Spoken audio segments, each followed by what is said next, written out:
પલસાણાના બગમુરા ગામે રેલવે ફાટક પાસેથી 16 થી 18 વર્ષની સગીરા ગંભીર રીતે ઈજાગ્રસ્ત અને ગળે ફાંસો લગાવેલી હાલતમાં મળી આવી.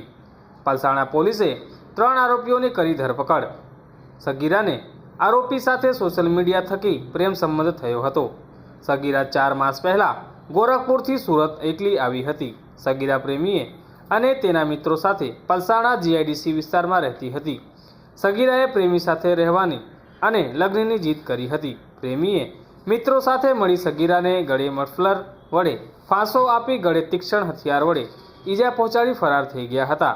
રેલવેના ગેટમેનની નજર પડતા પોલીસને જાણ કરી હતી અને સગીરાને સારવાર અર્થે ખસેડવામાં આવી હતી.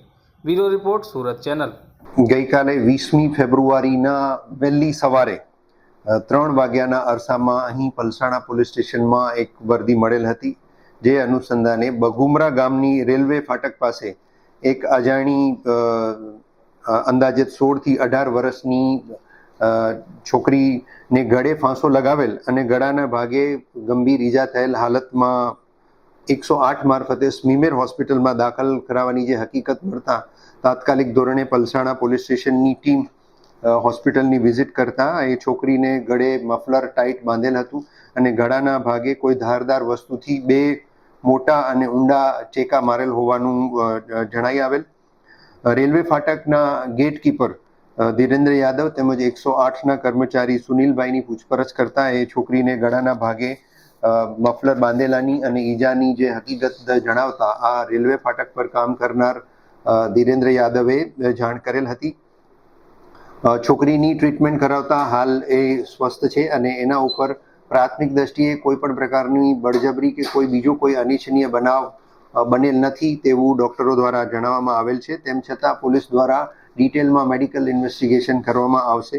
ગઈકાલે છોકરીની સારવાર થઈ ગયેલ છે અને હાલ પણ એ સારવાર હેઠળ છે, પણ બોલી શકતી નથી અને એના પરિવારજનો ઇશારાથી અને મોબાઈલના માધ્યમથી એની પાસેથી વિગતો લેતા એ છોકરી ઉત્તર પ્રદેશની રહેવાસી છે. એના પરિવારજનો દૂર રહેતા હોય, આવવામાં હજી પણ એમને વધારે સમય લાગી જાય તેવું હોય સરકાર તરફે આ બનાવ અંગે ગુનો દાખલ કરવામાં આવેલ છે, જેમાં હત્યાની કોશિશ અંગેનું જૂની આઈપીસી 307 મુજબ અને ભારતીય ન્યાય સંહિતાની કલમ 109(1) જે થાય છે એ 62(1)(a) 3(5) મુજબ તથા જાનથી મારી નાખવાની જે ધમકી અને કોશિશ છે એની વિવિધ કલમો હેઠળ ગુનો દાખલ કરવામાં આવેલ છે, જેની તપાસ પલસાણા પોલીસ ઇન્સ્પેક્ટર કરી રહેલા છે.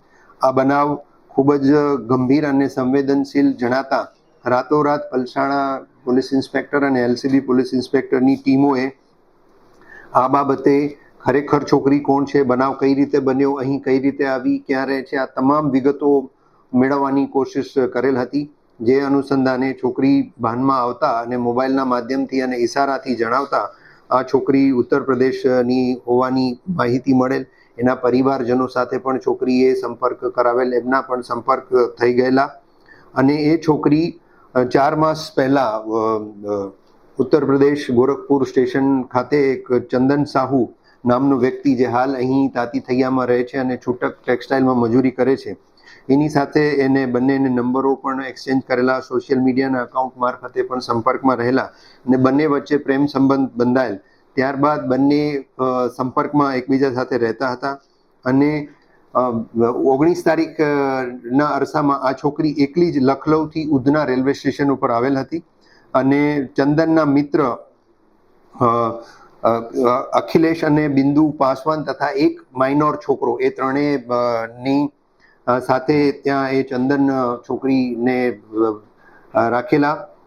છોકરી ચંદનની સાથે રહેતા અને એની સાથે જ લગ્ન કરવાની કે કોઈ અન્ય પ્રકારે એની સાથે જ રહેવાની જીદ કરતા આ ચંદને અખિલેશ અને બિટ્ટુ પાસવાનની સાથે મળી અને એક માઇનોર આમાં કાયદાના સંઘર્ષમાં આવેલ એક બાળક પણ સામેલ છે, એમની સાથે મળી અને છોકરીને 20મી તારીખના રાતના અરસામાં અર્લી મોર્નિંગના અરસામાં કે 19 તારીખના રાતના અરસામાં એના ગળા ઉપર મફલરથી કડક રીતે બાંધ્યા બાદ ચપ્પુથી કે કોઈ ધારદાર હથિયારથી 2 ઊંડા ઘા કરેલ છે, 2 એના લીસોટા પડેલા દેખાય છે અને આમ આ બનાવ ખૂબ જ ગંભીર લાગતા તાત્કાલિક ધોરણે પોલીસે ચંદન ભૂપેન્દ્ર સાહુ, અખિલેશ દયાનંદ પાસવાન,